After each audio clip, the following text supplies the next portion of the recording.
Presentación. The stage is all yours. Over to you. Thank you, Big Boss. And this is RJ Divya Solgama from Radio Nasha and Bollywood Spy. સૌથી પહેલા તો કેમ છો જગના? એકદમ અત્યાર સુધી તો ફર્સ્ટ ક્લાસ. હવે તમારા સાથે શું થશે એ ખબર નથી. So being a Gujarati, let me tell you, we all are proud of your journey. Finally, you all are proud of. Yes. Very good.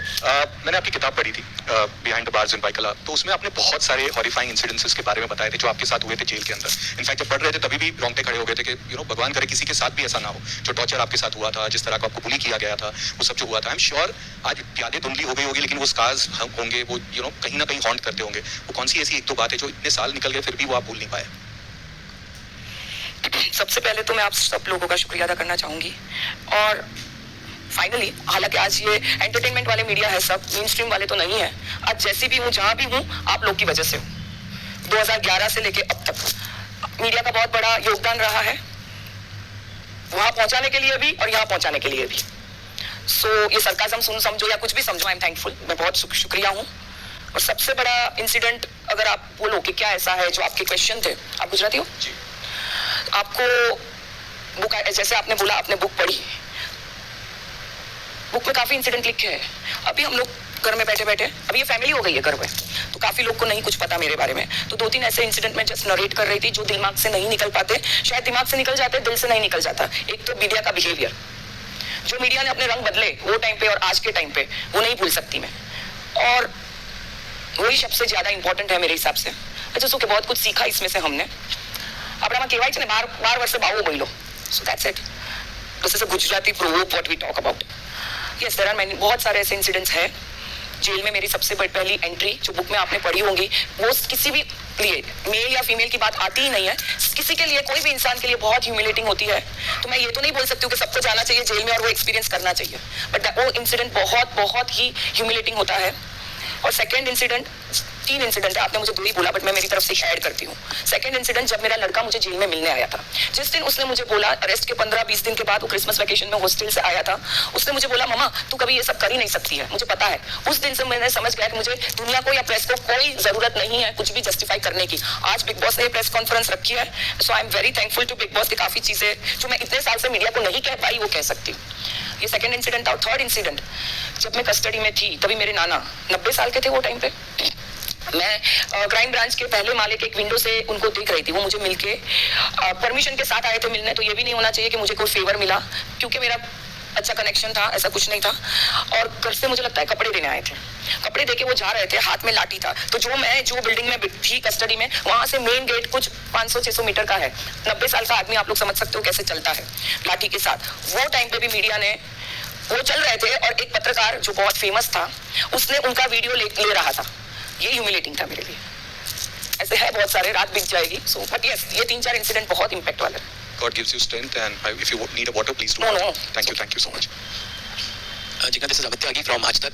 मुझे याद है कि आपके साथ में खड़ा होता था जब आपको मैंने सबसे पहले अपना करियर शुरू किया था मैंने, एंड आप मेरे साथ एज रिपोर्टर थी. आज मैं आपका interview as entertainment journalist, I am very proud to be entertainment journalist. मुझे आपकी बात बिल्कुल अच्छी नहीं लगी. मेन स्ट्रीम आपने बोला, एंटरटेनमेंट वालों की वजह से आज ये हो रहा है शो. इसलिए तो मैंने मेन स्ट्रीम बोला. मेन स्ट्रीम वाले यहाँ पे नहीं है, आपको तो शुक्रिया करना चाहिए. वो भी बोला कि बिग बॉस की वजह से आप लोग इधर हो, ये भी बोला. जी, तो पता नहीं ऐसा एंटरटेनमेंट मेन स्ट्रीम बहुत ज्यादा, as an entertainment journalist I have been listening, but it's my choice. I love entertainment because हमारे देश को आज वो जरूरत है. क्या मेरा सवाल इस बारे में कि आपने शो में एंट्री ली तो आपने कहा कि मैं विक्टिम कार्ड नहीं, मैं वॉरियर कार्ड खेलूंगी. सबसे पहले आपने खेला.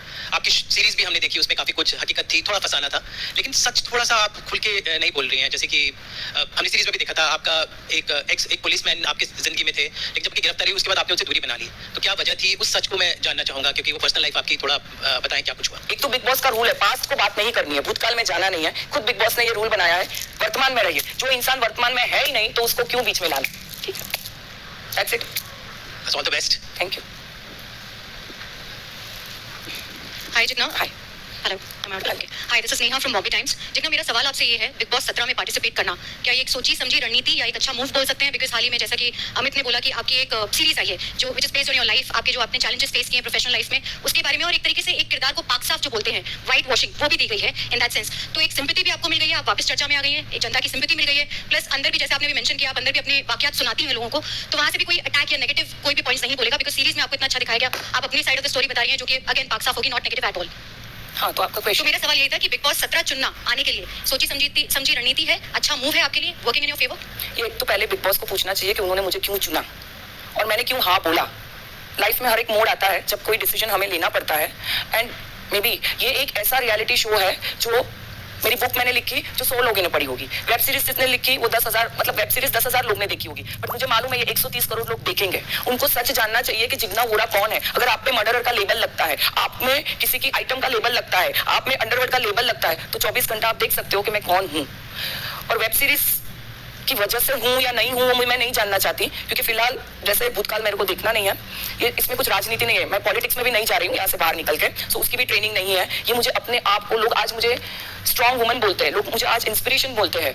वेब सीरीज में जो कैरेक्टर दिखाया गया और जो एक्ट्रेस ने वो किरदार निभाया, उससे सब लोग को लगता है कि मैं स्ट्रॉन्ग और इंस्पिरेशन के लायक हूँ। तो आज मैं ये प्लेटफॉर्म से ये साबित करना चाहती हूँ कि मैं सच में स्ट्रॉन्ग हूँ और सच में इंस्पिरेशन के काबिल हूँ कि आज आप एक औरत होके मेरे कैरेक्टर से, जो पहले मेरा कैरेक्टर असैसिनेशन हुआ और आज ये ट्रांसफॉर्मेशन है, उससे आप सबको इंस्पायर होना ही चाहिए।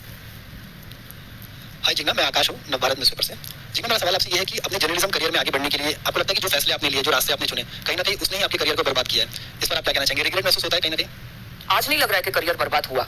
आज ये प्लेटफॉर्म पे हूँ तो मुझे नहीं लगता और मैंने ऐसे कुछ डिसीजन लिए ही नहीं थे, तो मुझे नहीं लगता ऐसा कुछ। Hi Jigna, this is Heena Kumawat from film window. Crime reporter और क्राइम की दुनिया, जिसको आपके समय में अंडरवर्ल्ड कहा जाता था, खबरों की लेन देन, सोच से बात करना एक आम बात है। आप ही नहीं, बहुत सारे लोग करते थे उस जमाने में। तो आपको लगता है, लेकिन जब भी एक कनेक्शन होता है तो एक अनसेड रूल है कि एक लक्ष्मण रेखा है जिसको क्रॉस नहीं करना। आपको लगता है कि जाने अनजाने में क्या आपसे उस लक्ष्मण रेखा का उल्लंघन हुआ जिसका खामियाजा आपको भुगतना पड़ा, या आप ही क्यों?